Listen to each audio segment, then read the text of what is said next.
Okay, we are starting the series in style with a legend, not just in soap. She's a singer, songwriter, actress, TV judge, TV personality, fashion designer, and most importantly, a mummy, starting her career at the very late age of 7. She has won many accolades, including World's Most Glamorous Celeb, Best Worldwide Single, Best Female Musical Theatre Performer, World's Best Female Pop and TV Star, and #1 Woman of the Year.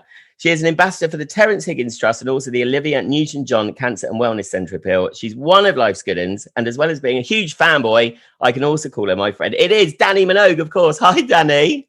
Oh my God, thank you. What an intro. There was so much to get in there. Oh, you've literally done it all, haven't you? Yeah, it's kind of like, I mean, with the amount of Aussies you've spoken to, you would realise that we do learn a few different things over here. It's not uncommon to see someone from the pop charts, then in a soap opera, then in a movie. Like, that's normal. So I feel like for the ones who want to do a few different things, it's great. Like, I'm one of those people that likes to bounce from one thing to the other, and that gives me energy and for creativity. Yeah, I love keeps it fresh as well. Everything keeps fresh, doesn't it? If you kind of move around the genres, because like you said, everyone. I think if you've got the creative streak, you kind of can put your hand to anything creative in a way.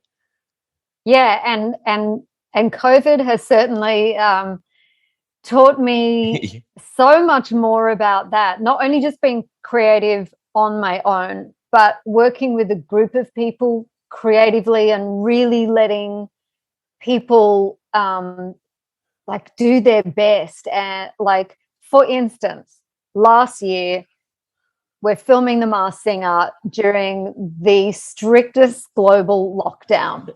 Yeah. And by the time we got to the grand final, one of our panelists had to go home to New Zealand and she was in hotel quarantine. Another panelist was in Sydney. 2 panelists, which I was one of, were in Melbourne. Our host was in Sydney and our cast were on stage in Melbourne. And we put it all together with some green screen and, sticky tape.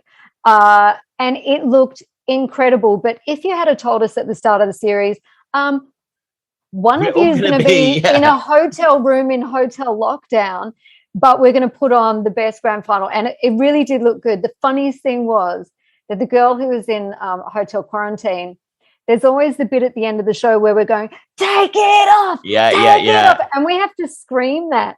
For about 10 minutes as well. Yeah, she's in a hotel room on her own and the guard outside the door is hearing her scream, take it off. Take it off.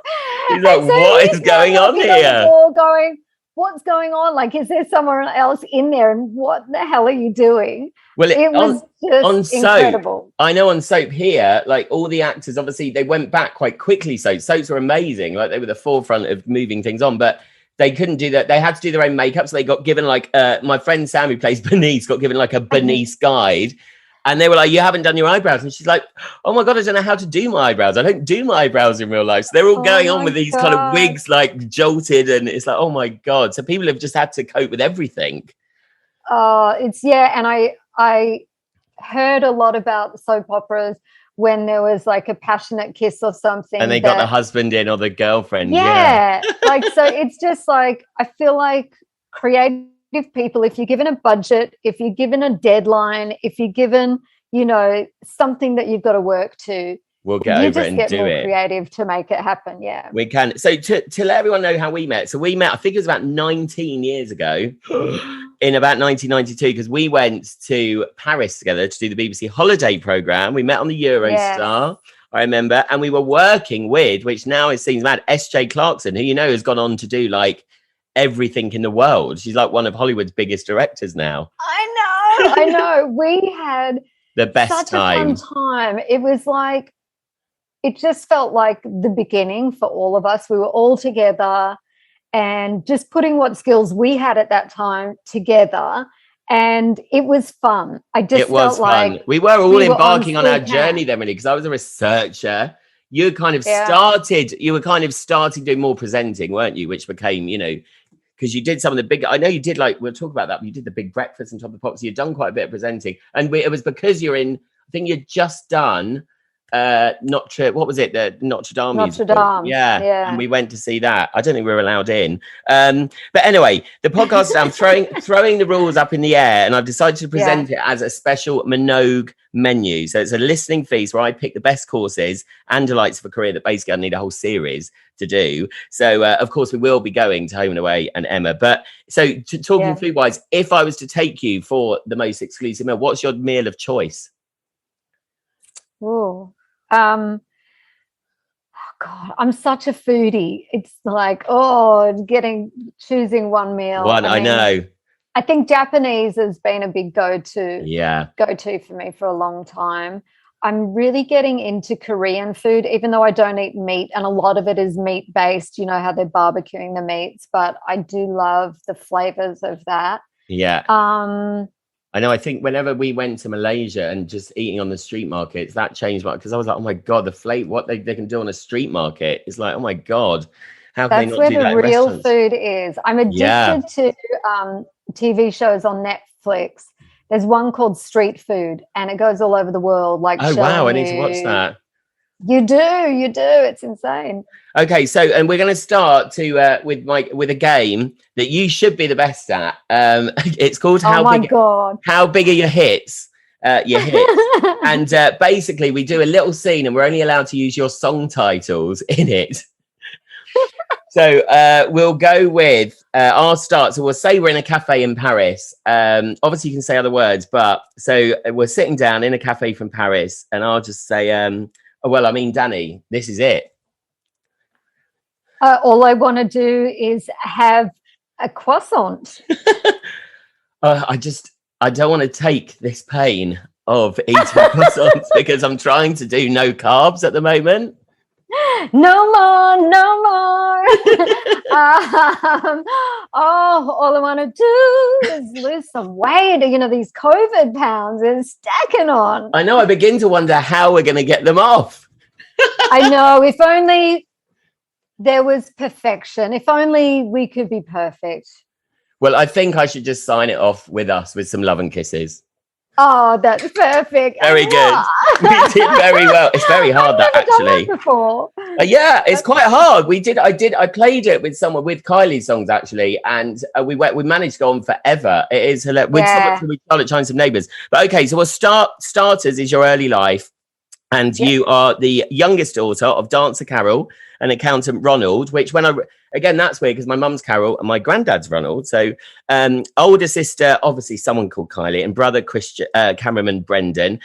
I said you were age 7 when you started appearing on TV. So you were in Skyways, was it? I've never heard of that. And the Sullivans in 1979. Skyways was a soap on TV, and Kylie and Jason were both on that. Oh, were they? I think they were playing brother and sister on it. Oh, how weird. How weird. But, as you've spoken to so many Aussies, you turn up in this soap opera, and then another soap opera as somebody else. I think they were brother and sister, and it was really huge, popular drama. So I was 7 when I did that, and I just loved being on set. I loved, working with other actors and, taking direction from the director. And in the scene, this girl had a little mouse, and she's boarding a plane, and you can't take a mouse on a plane, so she's trying to hide it. So there was the mouse wrangler, and of course there were lots of different mice. So if one, ran away, they replaced it with another one. Yeah. So the most difficult person on set was the little white thing. Can you remember who you played? I found who you played in Skyways. Can you remember the name? Not a clue. She was Amy. Amy. Yeah. Okay. And in the Sullivans? I don't think I had a name in the Sullivans. Well, I read that you were Carla. I think you weren't ever a nondescript person, which is a good start to the career. You weren't just the number one girl. Yeah. So the way that the Sullivans happened was because that was huge as well, wasn't it? The Sullivans. It was just massive. It produced yeah. so many huge actors and actresses, and Kylie was in that, and she had like a proper beefy role in it. And I remember her learning her lines, and it was just awesome to see her start with that craft. And you're like, oh my God, you're going to do this. The acting is your thing. It's so natural to her. She had to learn an accent for it. And then I don't remember what happens to her character on the show, but later on, one of the characters that knew her, looks at another girl and thinks, is that her? So, of course. Oh, that was you. I see. That was me. I love the way Australian soaps. It'd be horrible if I didn't get that role. It'd be like, no. Yeah, can you imagine? Yeah. On Lynn McGranger last series, what I loved, because what I always say what I love about Australian soaps is they just replace people as well, like at the drop of a hat. So I remember Pippa changed in Home and Away, and just for the whole episode, they were calling this woman Pippa. And you're like, why are they calling her Pippa? And you're like, oh, right, that's now Pippa. Yeah. And Lucy Robinson went through about 10 incarnations. It's like amazing how you just get away with it in Australia. Here, I don't think they really do it as much here. But in 1982, interview with her, I have to say, just stop you. I love that interview with her. Oh. And I've met her several times. She's brilliant. And she's lovely and warm and generous. But I didn't know anything about her until listening to your podcast, and I felt like I could, when I met her, we were at work, so there's not that time to ask people questions, but I really felt like I got to know her so much that if I saw her again now, it would be completely different. Like I would feel like I knew her, and I was so intrigued as to why she got into working on a soap and how nervous she was on set and all of that. And I'm so dark at you, by the way, because you're like, you're one of my favorite characters on Home and Away. And I'm thinking, I'm next. No, didn't even make the list of your favorite characters on Home and Away. You were one of my favorite characters, but Irene she was always, what I loved is she joined soap so she could do panto in England. I've never heard that before. Never heard that before. Most people are like, okay, I'll do it for the money. But that was the dream. I love it. We'll come to Home and Away, though. But in 1982, you joined the weekly programme Young Talent Time, which, again, for people over in the UK, won't probably have known this. But it was like the Mickey Mouse Club, I suppose, in America, that launched Britney and Justin Timberlake. I mean, just quickly veering off, when I did a Britney documentary and we went over to LA, the guy who found them in one session had, as kids, Christina Aguilera, Justin Timberlake, Ryan Gosling, Britney Spears, Jessica Simpson in one audition. Like, what? That's just ridiculous. But Young Talent Time was kind of the same, wasn't it? That's where it launched like so many stars. It was the big primetime show. It was live on a Saturday night. And it was the one show everyone sat down to watch. The nation stopped and you watched Young Talent Time. And then if you were older, you'd go out after that. And then if you're a family, you'd be putting the kids to bed. But everyone watched it. And you saw these kids grow up on it. Like I watched other people on it before I joined it. And it was, I guess the only other thing like it was the Mickey Mouse Club. Yeah. And you were, it launched you massive. You became absolutely huge, didn't you, from that? So is it quite, I think the world's changed so much now when it comes to fame because of social media and stuff. But as a child back then, was it hard to deal with? I suppose Kylie was always the older sister. So she was, having the fame at the same time. But I think you became really big really quickly, didn't you? She wasn't famous until after Young Talent Time when she was in the Henderson Kids, and then it started to bubble, and then she went on to Neighbours, and that's when it blew up. But by then you had already kind of skyrocketed. Yeah, I was, like on my last years in the show. So you had to leave the show when you were 16, and then that enabled new kids to join the show, which was great. How funny, you're gone. I know, yeah, too old, scrap. Wow. But, because I'd been on it since I was 8. So it was like a really big chunk of my life. And Tina Arena, who is huge across Europe, she was on the show at the same time as me. And, it was great training. especially for the soap opera schedule, because the soap opera was full time. When I did Young Talent Time, because I was younger, I did regular school, and then after school I would go to rehearsals. We would rehearse all day Saturday, film Saturday night, and have Sunday off. So that was pretty much gearing me up for what I was going to do on Home and Away. And I suppose as a kid as well, I think I read somewhere once, we all get this like mechanism at the front of our brains, like it's almost like a health and safety chart as we get older. When you're younger, you just don't care. So live TV probably wasn't that big a thing when you were that age, because it was just like, oh, it's just, do you know what I mean? You probably weren't as nervous, probably prepared you for life, having to then sing in front of audiences and everything like that. I think it did, because live TV is where I feel most comfortable. Yeah. And for most people, it freaks them out. They're like, oh my God, it's live. And everybody's running around in a flap. But for me, I'm like, oh, it's live. That the last hour leading up to anything being live, I'm getting adrenaline. So I'm getting excited. For sure, I'm getting nervous, but I'm turning that into energy. And as soon as we're live, it's like, you go into, See, it's mad, isn't it, that? So it was a huge show. You recorded solo material on there, including Madonna's Material Girl. And I like that, because in the end, one of your biggest songs, which song was it that you used a sample of Madonna, didn't you, later on with the... I'm the only person she's let do a mashup. Yeah, I was going to say, because you have to go straight to her. Yeah, it was Into the Groove. And it was just mental, because I was such a fan of hers, and really you can see if you look back at those clips, like my hair was teased up. I was very much visually into what she was doing.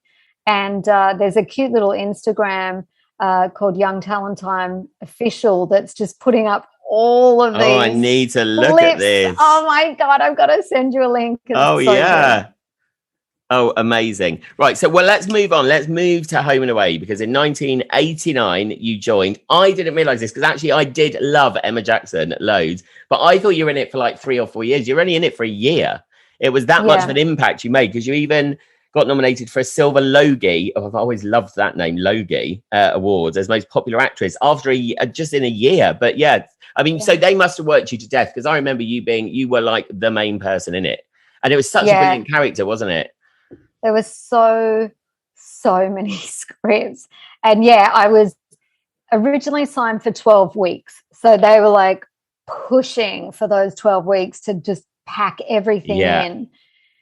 And it had already taken off from there. So they were like, we need you to stay. And mentally I was ready to go after 12 weeks, because that's what I'd signed on to do. So I always thought I'd do that and I'll leave.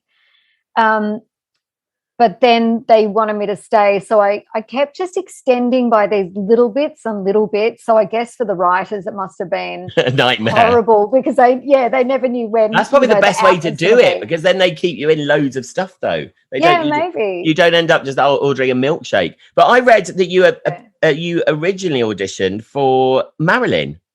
I did, and it was the worst audition. Really? It was really, really crap. And I knew it at the time. Like, I knew when I went in there, as soon as I opened my mouth, I was like, this is not working for anyone.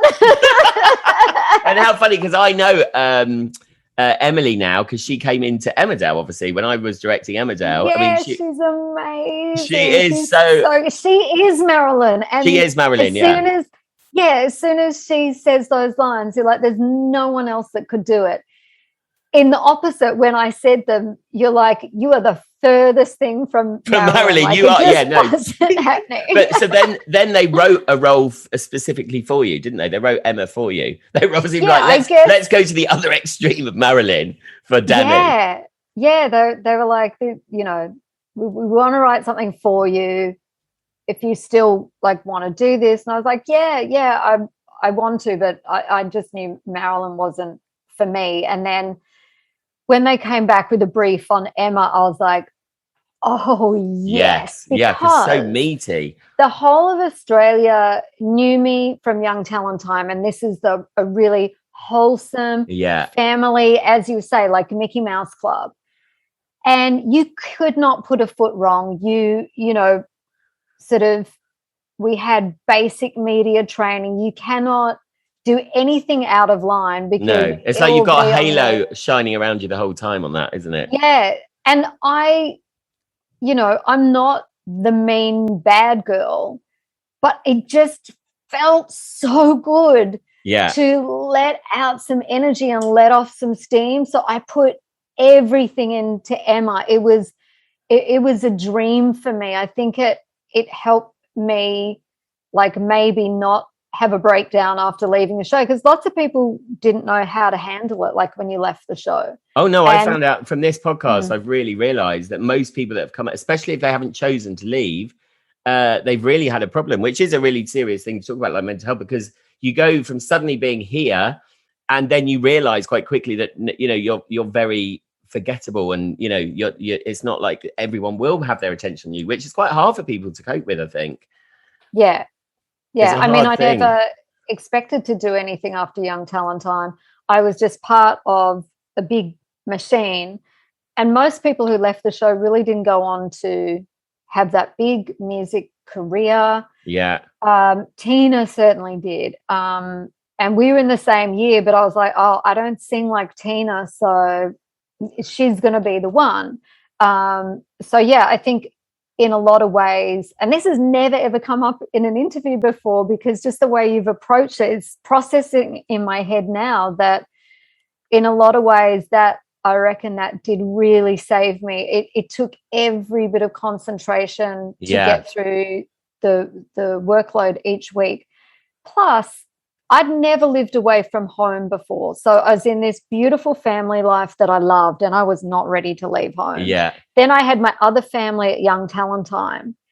And then when I got the role, they were like, you've got to be in Sydney. So in a completely different city, completely different state, like within weeks. I had to find somewhere to live. Oh my God. I had to get a driver's license, go and buy a car so that I could drive myself to work. But I'm literally, back then, this will blow your mind, it was a map book, the Gregories, and I'm opening up the Gregories, and I'm like getting like a neon marker to go. I plan your routes. Yeah, I had to get all the way, like if you know Sydney, North Sydney, Neutral Bay I lived, all the way up to Palm Beach. It's over an hour drive. And I'd have to be there at 7 a.m. and not get lost, you know. And then the studios at the time were in Epping, so like in a completely different direction. It was like this Bermuda Triangle that I had to get around. So that took every bit of concentration just to learn the line, get to work, get up there, and that probably took the whole downer off, sitting at home going, what now? And that's what I love. I think people listening as well, like, people see stars and actors as some different walk of life, which it's not. It's like you get a job on something like Home and Away, and suddenly it's the same as if anyone gets a job somewhere else. It's like you've got to plan all the normal life stuff. Like, you need somewhere to live. It's not like they suddenly give you a magical castle, the Home and Away castle that you suddenly move into, is it? It's like you're just a jobbing actor. Yeah. And there's no, you know, if you are feeling down about it or not knowing how to cope about it, there would be nowhere for me to turn, because there wasn't a street for me to walk down that someone wouldn't recognize me and then look at me and go, oh, what are you doing now? You know, so. But was it a tough decision at all? Did it ever play on your mind? Because Kylie, obviously, by this point is absolutely, you know, Neighbours itself, actually, not just Kylie, is humongous. Like the biggest thing over here. I love the story over here where it got put on at tea time because everyone was, I remember bunking school at lunch. So the BBC chose to put it on at tea time as well to stop people missing their education. But it was that big. Did that ever play on your mind not to go into a soap? Because people might be like, oh, you know, I suppose you've worked so much together, but did it play on your mind? I suppose having that real meaty part really helps as well. Because I think it changed everyone's, you know, when something you go, oh my God, she's an amazing actress, which is what that did as well for you. Yeah, it was so much fun. But the weird thing was, because growing up doing Young Talent Time, there was school. I had to do all my homework at lunchtime, otherwise I wouldn't get it done. After school, I went straight from rehearsals, and we'd finish anywhere between 7 and 9:30 at night. Then I'm coming home and getting ready for school again. So I didn't watch other TV shows. Yeah. Like people now will be like, you remember, and they'll name like the biggest show, and I'm like, no, I never saw it because there was no time and there was no catch up TV. I couldn't. You had to watch it when it was on. Yeah. So I had never seen a soap opera, and no American ones, no Australian ones, and I'd never watched one. And so it was really weird when they were asking me to go on it. And it wasn't like when I saw Kylie, you know, as a kid learning her lines, I thought there's a passion there. You can see. Yeah. You knew it was going to happen. I felt like when I was doing it as a kid, I loved those roles that I had, but for me, it lent more towards the singing and the dancing. Yeah. And so I thought, it's a great opportunity. It will really give me time to think about what to do. Yeah, and open doors, especially over in the UK, which it did for everyone in those shows, because obviously it was so much bigger over here than it was in Australia, both of them. Yeah, and looking back on it, you'd think that would have been at the forefront of my mind, because by then it was and people were going over to the UK.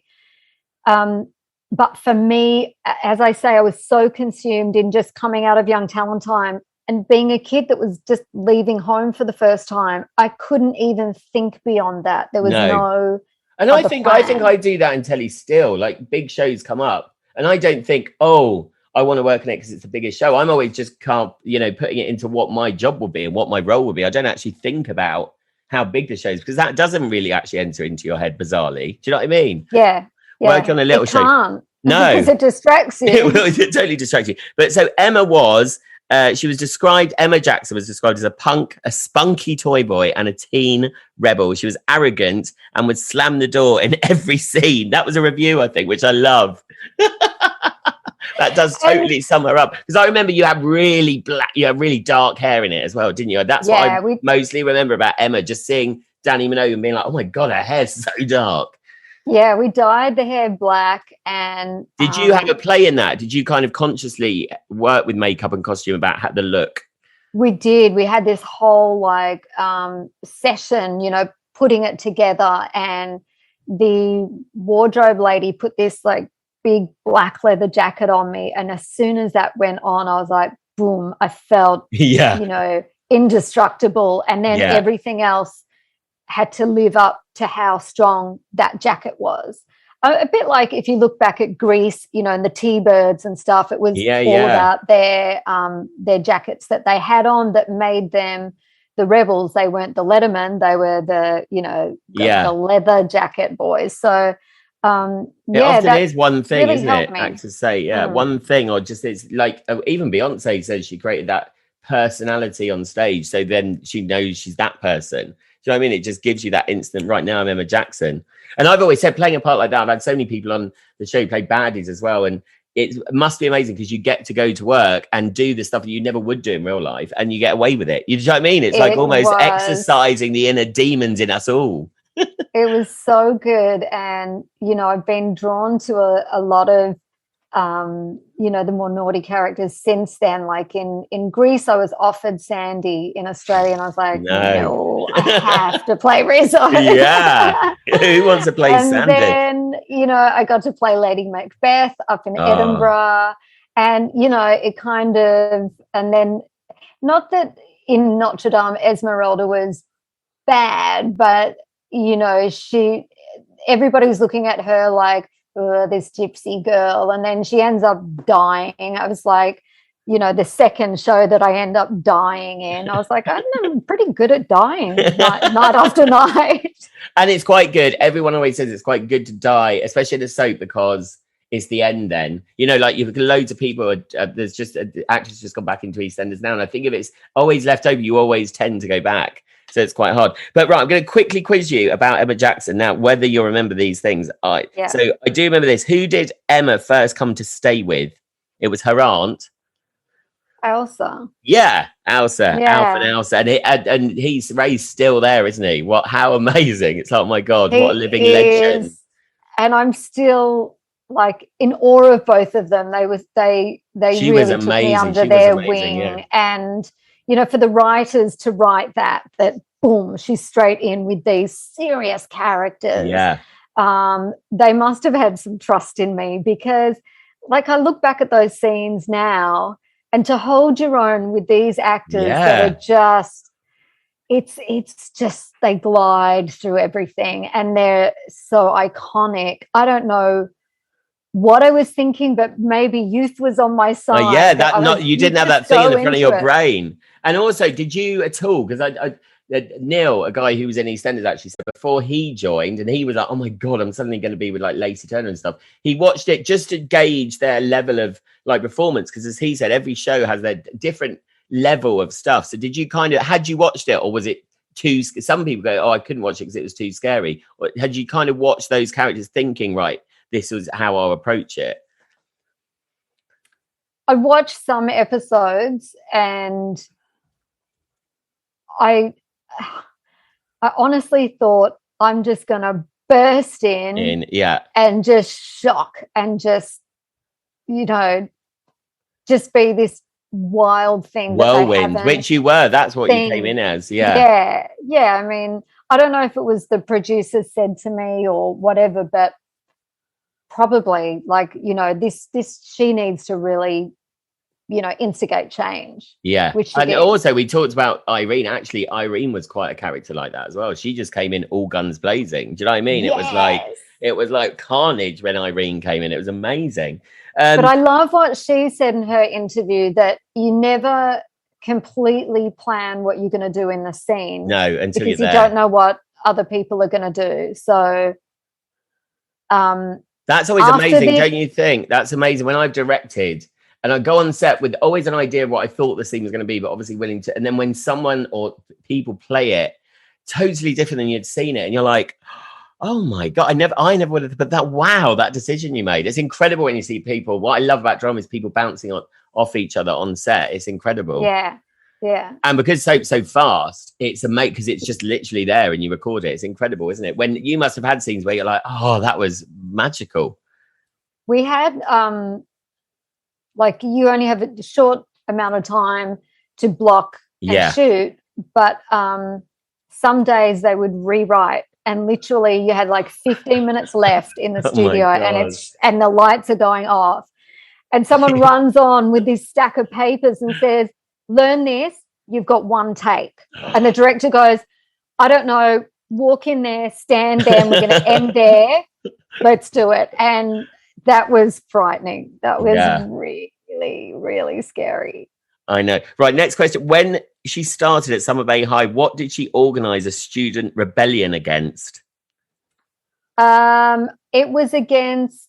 well, there was one against Vicky, because she said Vicky was lying about the teacher. I've got the school uniform here. Apparently she rebelled against the school uniform and led a whole student thing, because I remember she was the girl that you had at school that would be like, everything was just not how it should be in the uniform. Yes. And anything you could change was changed. Just to annoy people. Like it wasn't even... Exactly. Love it. Just so that she could get out of class, even if it meant it was detention, and being told off was better than having to think. And then this is my favourite one, because I couldn't remember this. Do you remember what job Emma left to do?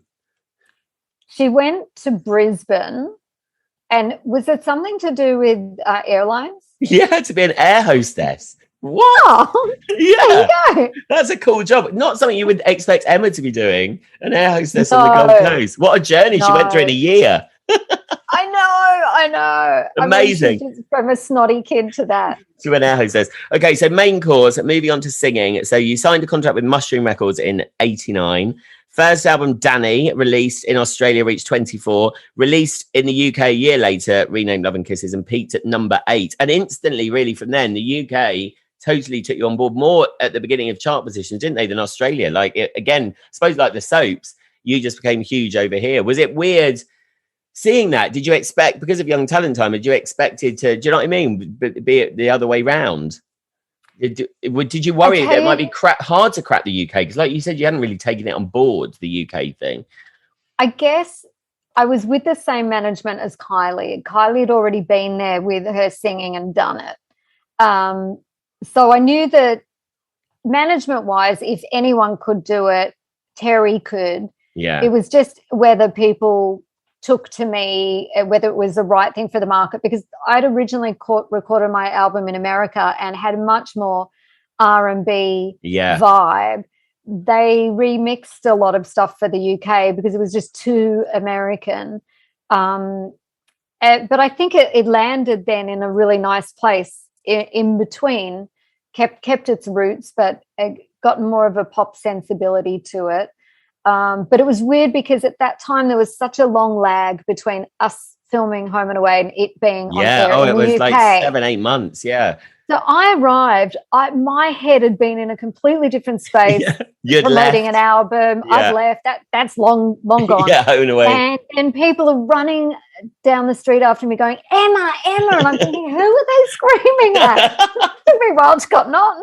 It's bizarre. We were about 8 months behind. So I remember, it was totally different. And then, so what would you say is your favorite? Because I think loads of people, I did some social media about this before, and the song that comes up as everyone's favorite song from your scene, Crib, mostly is All I Want to Do, which I think is one of my favorite songs as well. It's kind of like you went more dancey, didn't you? Like you said, you started R&B again. Was that a conscious decision? Was it like, oh, this is my market? Or is that kind of the music that you were like, I love this kind of music? So All I Want to Do was from the second album, Girl. Yeah, Girl. I think the big one from the first one was This Is It. Yeah, which was huge. And Jump to the Beat was Jump to the Beat, the first one as well. And Jump to the Beat. And then All I Want to Do was where it took a bit of departure. And on that song, I remember them playing it to me in the studio, and I was like, I don't know if I'm right for this.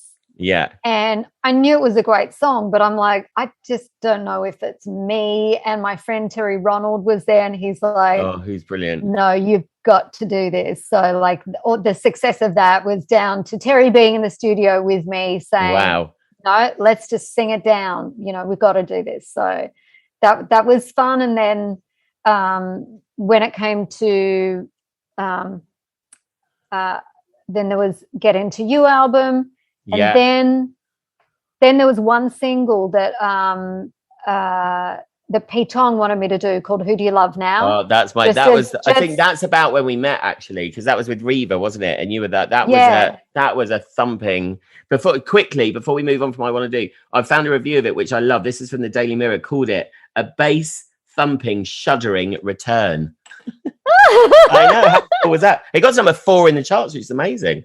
So good. But yeah, Who Do You Love Now? I mean, that was a proper, like, you have pop dance songs, but that was a proper, like, a club dance song, wasn't it? That I mean, that was on Pete Tong's label.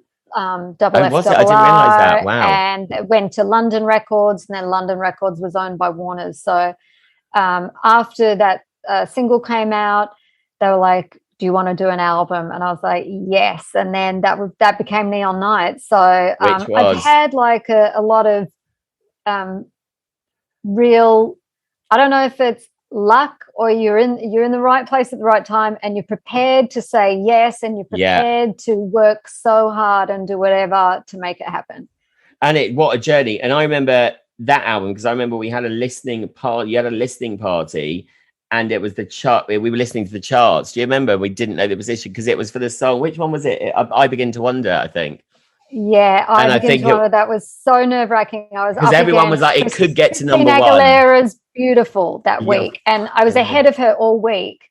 And it was just that last day of sales that she went to number 1 and I was at number 2. So it was epic. We still went mad because it was such, when you're involved, because again, younger listeners won't realize that back in the day, we're so old now, but the charts were like, whoever went on Saturday morning kids TV, the sales would rocket. But that week was so exciting. If there were 2 songs, and there often were, that were like neck and neck, it would be like, and being with you as the artist, it's just as obviously more exciting, but it's like the energy is just amazing, isn't it? It's incredible to be involved in music back then. I think it's totally different now. Yeah, it is different. And I think there's so much more variety now because, we got to that place where people could upload their own music. Yeah.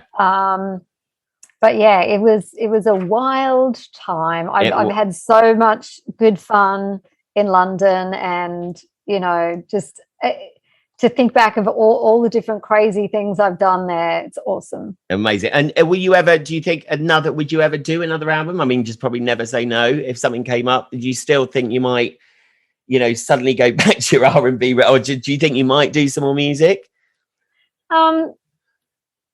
I think if you're going to do an album justice, you've got to put everything behind it for it to be really successful. Yeah, it's so hard now, I think. Even for Ray's just recently, who's massive Ray here, but they won't even release an album yet from her because to get that much, the record companies just don't put money behind anyone now. It's so hard.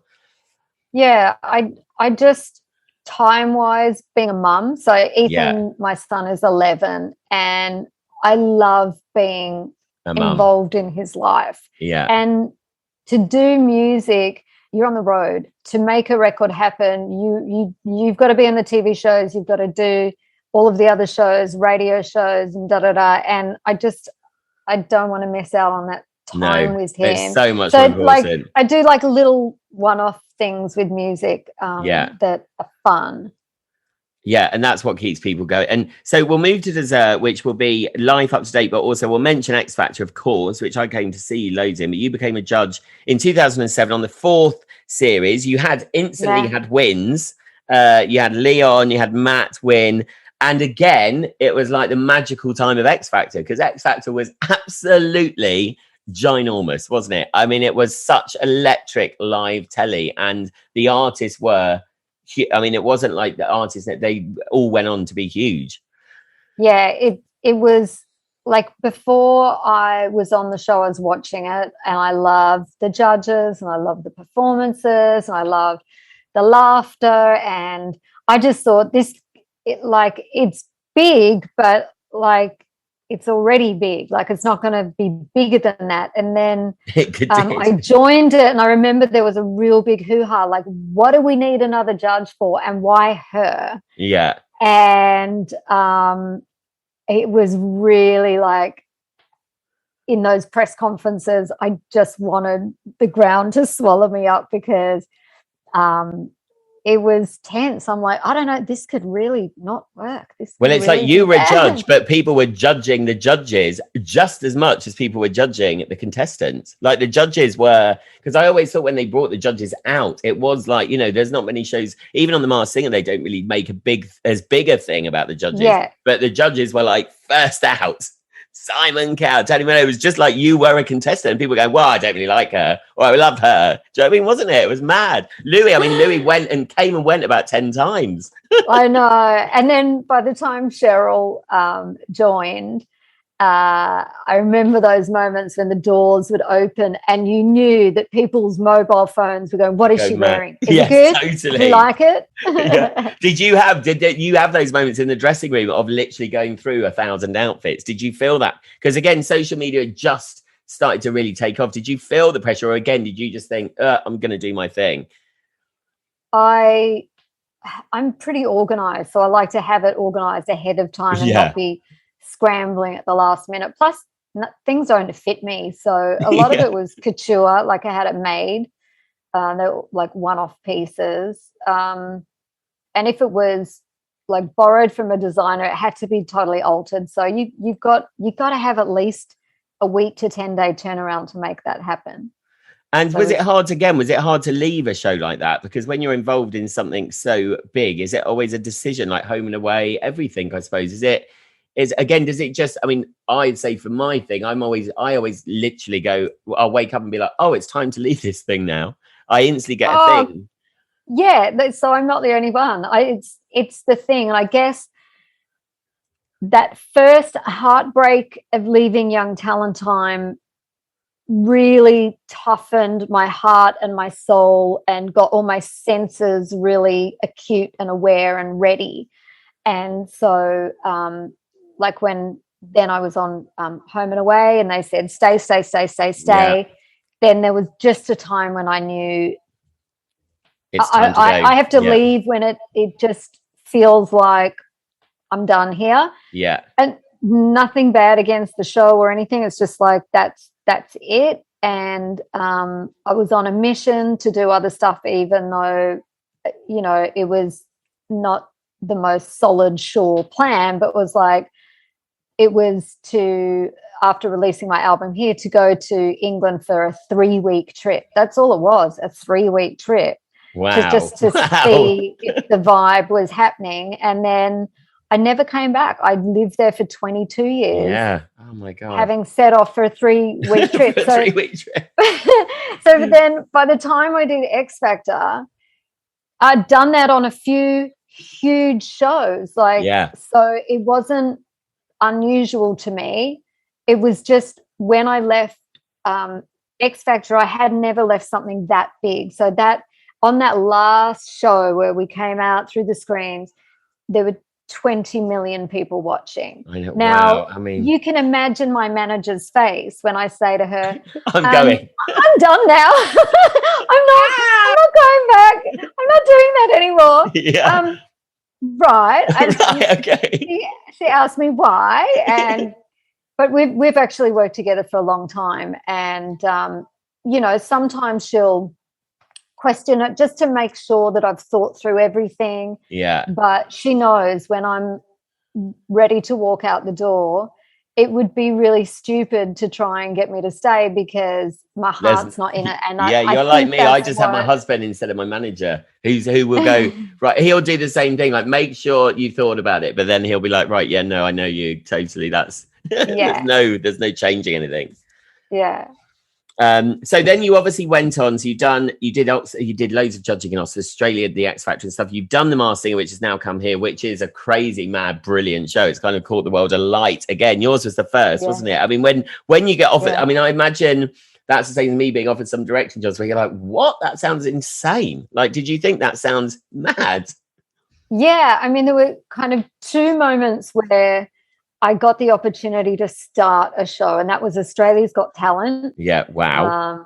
They do like 6 or 7 series here, and The Masked Singer, starting off from the first show. Yeah. And that's exciting. Yeah. And the craziest thing is when we'd shot it all, the show's in the bag, and we're going out to do press on it.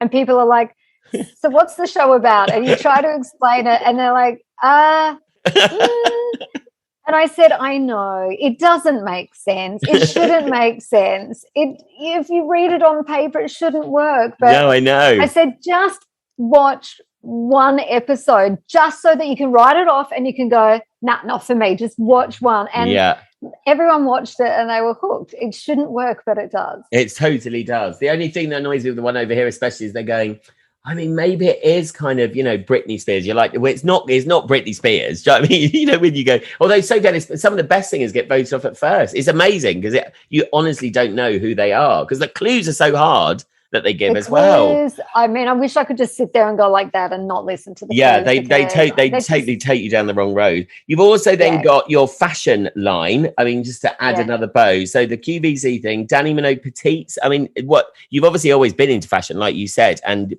you know, being shorter and everything, like you said, a lot of stuff doesn't fit you. Was that the inspiration to kind of bring out your own thing for other people like you? Totally. I had my own label when I was 17. So after that success of Young Talent Time, I had my own clothing label from back then. My grandma taught me how to sew. Wow. Then I did a label with my friend in London called Project D with Tabitha Webb. That was a lot of fun. But it wasn't like petite clothing. It wasn't made to fit me. So I still had to alter all of the dresses to fit me. And then I started my own petite label in Australia, which I've now been doing for 7 years. And now we're, you know, launching with QVC in the UK, which is incredible. This is super special for me because not only is it petite clothing, but it's got a different size range. So in Australia, we go from size 4 to 16. And in the UK, we go from size 6 to 22. So that's a whole like different place of fashion that I haven't been able to work before and I've wanted to. That's brilliant.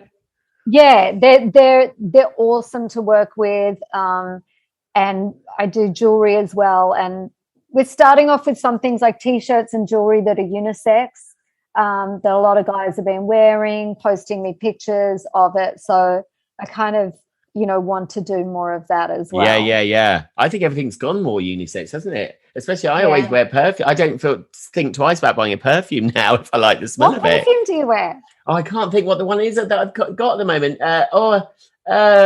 It's flowery. Let me go and get the bottle. Hold on. Yeah, I'm intrigued. Just stay there.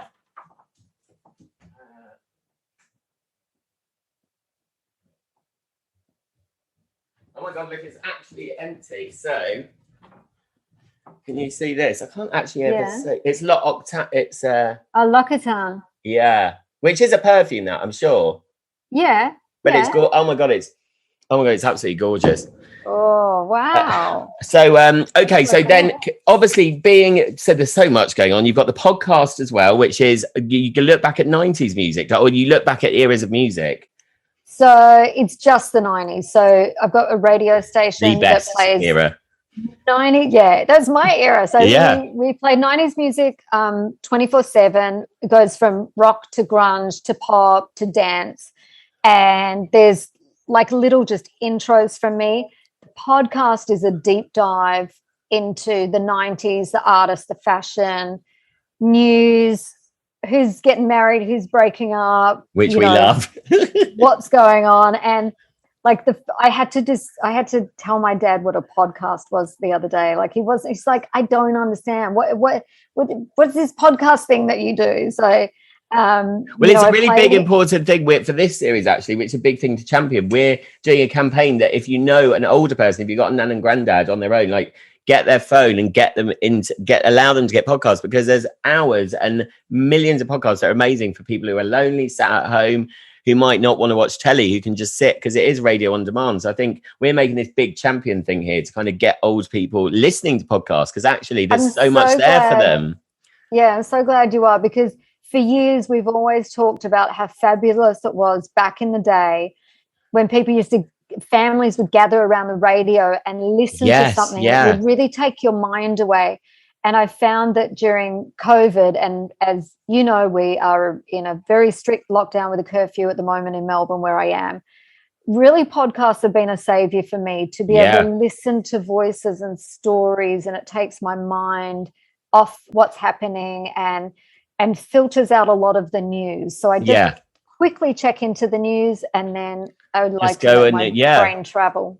Well, it was Sophie Ellis-Bextor's podcast that made me start mine, because I listened to hers and I was just transported into the little room with her. And I felt like, which I want people to feel with this one, that you're just sat with us, kind of joining the conversation. And it's lovely because it does transport you, and it enables things that television can't do. I mean, soaps does, especially over here on TV shows, because no one, TV doesn't want to know about their lives, which is mad, because the audience do. So but to end with, obviously we said you're a mummy. I mean, that must change your whole life. I mean, I've got dogs now, which changed my life, because I feel like a dad to them and I don't want to be away. So having an actual human being, is it amazing being a mum? I mean, I know you'd be the best mum in the world, so it must be incredible. I guess the most incredible thing is, like, my whole life growing up, and particularly like when we first met, I had no intention of being mum. I had no intention of like settling down and making school lunches. And, just before I came on to do this, I'm like, oh my God, it's a school newsletter. What have I got to know now? What do I have to fill out and do? There's a lot of admin with being a parent. But, I love it. And I just took to it. And the weirdest thing was that I think opened me up to it was doing X Factor. So mentoring and feeling like I was looking after them. I got to teach them stuff that I knew, like that I had lived, and I'd been on stage and I know the feelings, and feeling like that I could, maybe help them on their way to this thing that they wanted so badly, made me feel really maternal. And I'd never felt that feeling before. Even when my brother had his kids, I'm like, I'd pick them up like, what do I do with it? What do I do? Have it back. I love it, but have it back. Yeah. So So it wasn't until X Factor that I was like, I've got that feeling like it's my responsibility and I want them to do so well. Oh, well, that's amazing. And then obviously you turn the big 50 this year again, which I think as you get older, I mean, I'm certainly like this, that I see everything as a celebration. Because I know people used to always say to me about being 40, that you get to this point where suddenly you don't really care what people think about you, which I was like, no way, I'm always going to care so much what people think about. It so happened. At 40, I was like, oh my God, I actually don't care whether people like me. If you don't like who I am, you don't like who I am. And so I like kind of love the adventure of getting older, actually. Yeah, it is an adventure. And I've always looked forward and always like wanted to get older. And from 50, like I still feel very young. I'm still doing all of the same things that I was doing a while ago. So it's still pretty much in a pattern. I know it's going to change at some point, but like I do often have a little chuckle and think I'm looking forward to being old and grumpy. Like, when you hit that age and you're allowed to be grumpy. When you really don't care about anyone. Yes, and people just look at you and go, oh, old person. Yeah. And they're quite scared. I'm looking for, we've always had a thing, our friends, that we're all going to put our money in. When you need to leave your house, all put our money in and just get a big, like, serviced villa abroad, with pool boys and cooks. And then if you die, you sign a thing that everything gets left to the people remaining. Yes, you and I have talked about this. We talked about this, yeah. It's the only way to go, isn't it? Yeah, I want to be surrounded by friends. Yeah. And, we'll probably get to meet each other every day. Oh, hi, how are you? Yeah, we're still alive. Woo! A celebration every day. Who's alive? Who's going to make it through the night? Yeah, I'm in. So, make we're sure doing I'm still on that list. So we're going to end with a quick fire round, which is just really stupid questions. So, salty or sweet? Salty. This is new for this series, by the way, everyone. Tea or coffee? Ooh. Coffee. Yeah, all the way. Simon or Louis, just for you? Simon. Justin Bieber or Justin Timberlake? Very hotly contentious, this. Bieber. Oh, really? I thought you'd do Timberlake. Oh, wow, I'm Timberlake. And All I Want to Do or I Begin to Wonder? Oh, I don't know. You can't make me choose on those two. I think I would go All I Want to Do just. Yeah. Yeah, okay, yeah. So that brilliant. Well, listen, it's been amazing to have you on and launch series 3 of Soap from the Box. We couldn't have started in any better a way, as far as I'm concerned. And don't think I was being dark. I do love Emma Jones. She's still the fact I can remember the first scene where she waltzes in the diner. I can remember it literally to this day. And when I read that review that she slams every door, it brings back the memories of the character so much, actually. I know the walls used to always wobble, Yeah, I know that's the thing in Soap. Yeah, you can't actually slam the door with the wall then falling down. But it's been amazing to have you on. Thank you so much. Thank you. And I have to say something. If you leave it in, you leave it in. If you cut it out, you cut it out. But I'm so proud of you and what you've done. Thank you. You've had such a wild, amazing career. You're so respected and loved, and this podcast is incredible because this is what you've done, it, and you've got such a connection to all the actors that have been on the shows, and it is fantastic. So believe it. I'm going to be saying to everyone, you have to go on Lee's podcast. Oh, brilliant. Thank you. No, that means a lot. Yeah. And it's lovely. It is lovely when you're, like I said, I did it because I want to champion these actors who are looked down upon as well. Because it's like, I had Alan Cumming on my radio show and he was in a soap and doesn't look back on it in a bad way. Because he's like, literally, if you can do soap, you can do anything. Like if you can, so all respect to all the actors. But yeah, it's been amazing to do. And it's so nice, isn't it? When something takes off, it's like, oh, yay. So yeah, but thank you. That means a lot to say that. Yeah, not only does it take off, but it's like that circle moment where you've done all of that and it makes sense. And yes, yeah, totally. This totally makes sense.